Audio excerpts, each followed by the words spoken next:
I never believed in urban legends. To me, they were nothing more than stories passed down to keep kids from wandering where they shouldn't. But there was one particular alley in my city, an alley so infamous that even the most skeptical people avoided it after dark. They called it the Whispering Alley. I had heard the stories growing up about the soft murmurs that echoed through the narrow passage, about the shadows that moved when no one was there.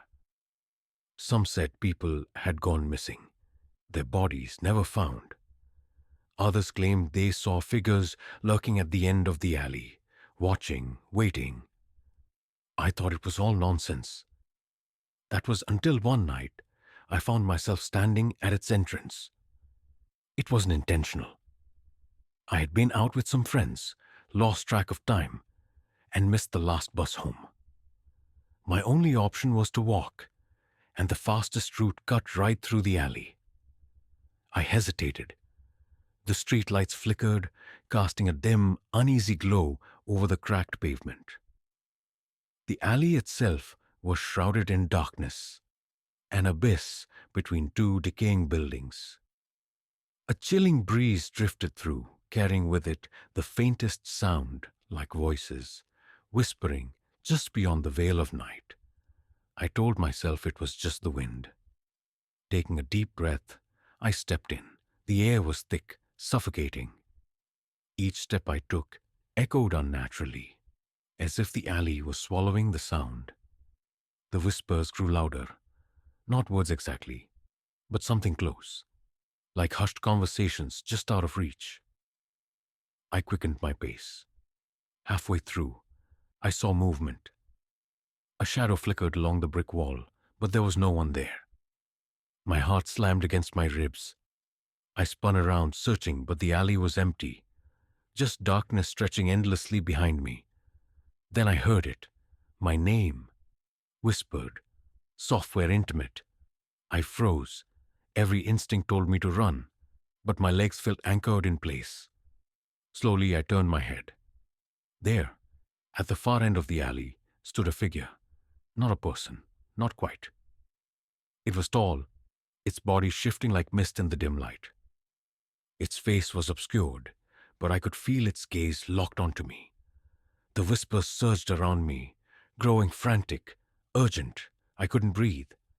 Then the figure moved, not walked, glided, silent, closer. I bolted. I don't remember how I got out.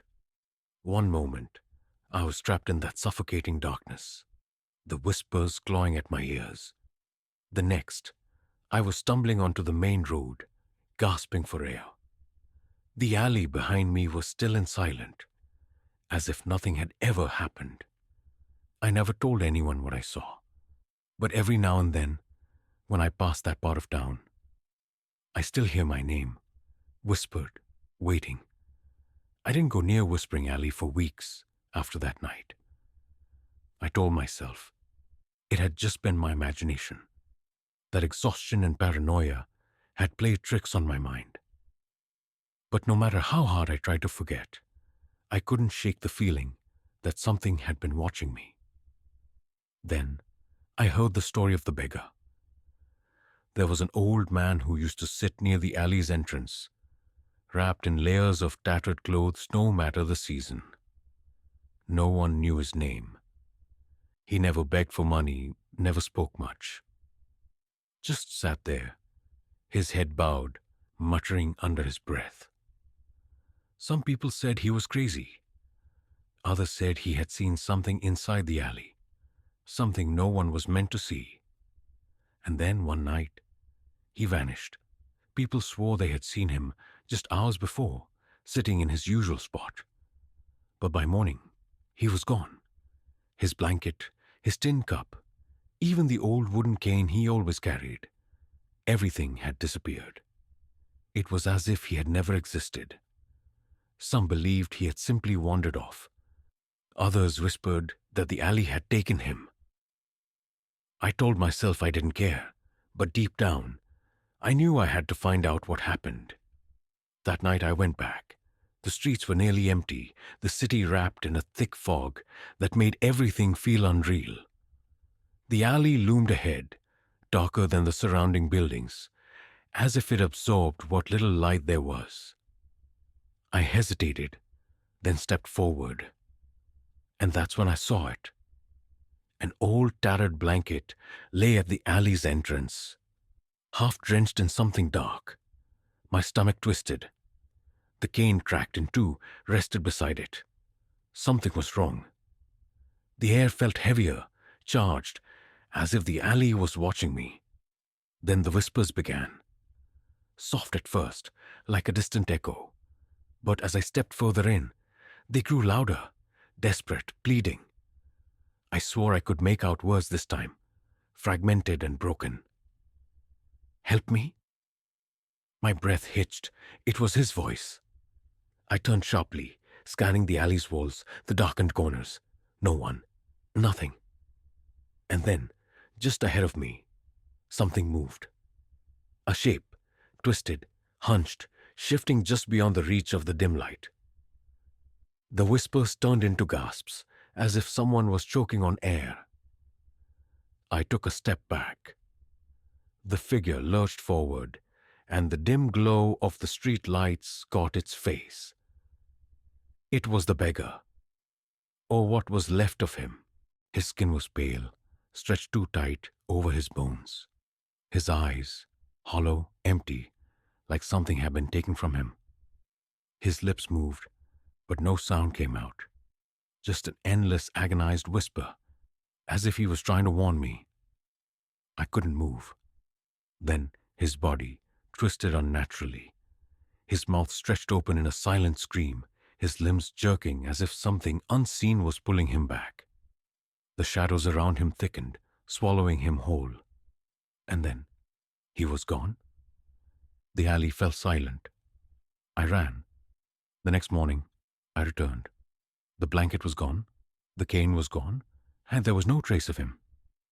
I asked around, but no one remembered the beggar. No one remembered seeing him. It was as if he had never existed. But that night, as I tried to sleep, I heard it again. Soft, distant. Help me. The alley wasn't done with me yet. I should have left it alone. I should have walked away from Whispering Alley for good, but after what I saw that night, the way the beggar vanished into the shadows, the way his voice still haunted my dreams, I knew I couldn't. I needed answers. That's when I noticed the graffiti. It had always been there, lining the crumbling brick walls of the alley. But I had never really looked at it before. It wasn't the usual street art or gang tags. No, these symbols were different. Strange, ancient, like something out of a forgotten language. Some of the markings looked like spirals, others like jagged eyes staring back at me. And in the center of it all, written in deep, smeared black paint, was a message in perfect English. Do not read aloud. I should have listened, I didn't. I ran my fingers over the symbols, tracing their rough edges. The paint felt oddly warm, as if the bricks themselves were alive. A cold shiver crawled up my spine, but I shook it off. It was just paint, just an old, meaningless graffiti. And then, without thinking, I whispered the first line. A sudden gust of wind rushed through the alley. Even though the night was still, the whispers returned, stronger than ever. Except this time. They weren't just around me. They were inside me. My vision blurred. The alley stretched unnaturally, the walls twisting, bending, as if reality itself was warping. My heartbeat pounded in my ears. I stumbled back, my breath coming in sharp gasps. Something had changed. Then I saw it. The graffiti had moved. The symbols rearranged themselves, shifting before my eyes. The warning, "Do not read aloud," was gone. In its place, a new message bled through the bricks like ink seeping through paper. You have invoked us. A shadow flickered at the edge of my vision. I turned too fast, my head spinning. At first, I thought it was my own shadow stretching against the alley wall. But then I realized it wasn't mine. It was too tall, too thin, and it was watching me. Panic surged through me. I staggered backward, my body screaming at me to run. But the alley wouldn't let me. The walls felt closer, pressing in like a living thing. The ground beneath my feet shifted, like I was standing on something breathing. The whispers became voices, louder, clearer. You shouldn't have read it. You shouldn't be here. You belong to us now. I squeezed my eyes shut, my hands gripping my head. This isn't real, this isn't real. Then everything went silent. I opened my eyes. The alley was empty. No shifting shadows, no voices, no graffiti. Just a normal, abandoned passageway. I let out a shaky breath, my body trembling. Maybe it had been a hallucination, a trick of my mind. Maybe I was just exhausted. I turned to leave. That's when I saw the final message, written in dark, dripping paint. It hadn't been there before. It was fresh. You can't leave. And beneath it, my name. I ran. I didn't think. I didn't look back. My only focus was getting out of that cursed alley before it swallowed me whole. My heartbeat pounded in my ears. My breath came in ragged gasps, and my legs burned as I sprinted toward the exit. But the alley had other plans. The buildings around me stretched, their jagged bricks twisting into grotesque, sneering faces. The narrow path ahead seemed to grow longer, stretching endlessly no matter how fast I ran. My footsteps echoed strangely, like they didn't belong to me anymore. Then the whispers returned. You can't leave. You belong here. Stay. Their voices coiled around me like invisible chains, tightening, suffocating. The air thickened, pressing against my chest, making each breath harder to take. Then, just ahead, I saw it, the exit. The flickering glow of the streetlights beyond the alley was so close, I could almost feel it. A few more steps, and I would be free. But then, a hand shot out from the darkness, grabbing my ankle. I crashed to the ground with a sickening thud. Pain exploded through my palms and knees, but I barely noticed. I kicked frantically, my eyes darting down to see what had grabbed me. It was a hand, thin, skeletal, clawing its way up from the cracked pavement, its fingers stretching unnaturally long. Another hand emerged beside it, then another, and another. Dozens of them, all reaching, grasping, trying to pull me down. I screamed and thrashed, kicking wildly. My foot connected with something solid, and the grip loosened just enough for me to scramble back to my feet. But now, the ground was moving, shifting like it was alive. I had seconds to react. I ran. The exit was just ahead. The streetlights flickered, their glow fading, as if the alley was trying to consume them. The very air felt like it was thickening, slowing me down. My lungs burned, but I pushed forward. Then I heard it, a voice, not a whisper this time. A deep, booming voice that seemed to come from every direction at once. Choose. The alley shuddered, the walls groaned, shifting. And suddenly before me, two paths appeared. The first path looked normal, the same alley I had come through, leading straight to the exit. The second was wrong. It was twisted, its walls covered in those cursed symbols, its ground lined with deep cracks that seemed to lead into an endless void. The voice returned, louder now. Escape or doom. I understood. One path was real, the other was a trap, but how could I know which was which? The hands were still reaching for me from behind. The whispers grew desperate, pleading. crying out in a language I didn't understand. I didn't have time to think.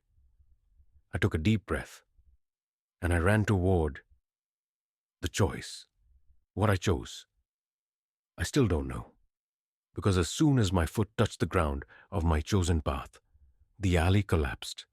Darkness swallowed everything. The walls imploded. The ground beneath me cracked open, and I was falling into something endless, something wrong. Then I woke up. I gasped for air, my body drenched in sweat. My sheets were twisted around me, my heart pounding like I had just run a marathon. I was in my apartment, my bed, my room. It was over, or so I thought. Because when I turned my head, my blood turned to ice. There, on my bedroom wall, was a new message. You escaped, but not alone. And beneath it, 2 long shadowy handprints. The alley had followed me home.